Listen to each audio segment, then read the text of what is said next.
ito yung person mo maybe for some of you, no? But it doesn't have to be, no? Kumbaga, pwedeng ito lang yan, no? Enemy, lover. So, yung lover is your enemy, no? Something like that, no? So, parang katulad din to nung kay water sign ata yun, no? Na parang aso't pusa, no? So, meron ditong I'm not attracted, no? So, but then, kumbaga ay siguro tong ano na to, no, maybe dati ang nakikita ko naman dito mga water sign ay Aries, no, parang itong person na to, no, siguro mahilig siyang magsalita sa iyo ng I love you, ganito, masaya ako sa iyo, yung mga sweet sweet sweet words, no, ganyan-ganyan, di ba? But then, ang totoo, hindi naman talaga siya attracted sa iyo. Right? No?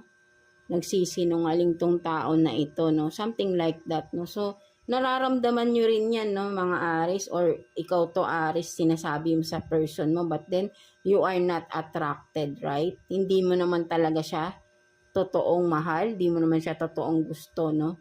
Galit ka sa kanya, no? Kumbaga, meron dito, ang person niya ay ganitong sinasabi, sweet, but then, ang totoo, galit siya dun sa person niya, maybe ay marami kasing pwedeng mangyari bakit galit siya. Galit ka sa isa person mo eh. Pwedeng sabihin nating dahil siguro sa palagi niyong pagtatalo, naipon yung galit, no? Something like that, no? Pwede ring ganun, no? 'Di ba? Kaya nawala na yung attraction kasi laging nag-aaway, right?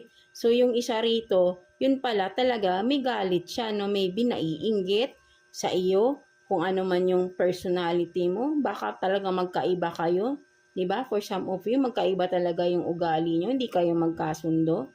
That's why, and then eventually dahil laging nag-aaway, yung isa hindi na attracted, no? Something like that, no? So yan, no, maybe ang isa rito hindi na attracted, no? Kasi nga lagi nag-aaway, no? So yan. So just take what's resonate, no? So maybe ay kung ganun, lagi na rin kayo nag-aaway, parang toxic na rin 'yan, 'di ba? Right? Hindi na kailangan patagalin, 'di ba? For some of you.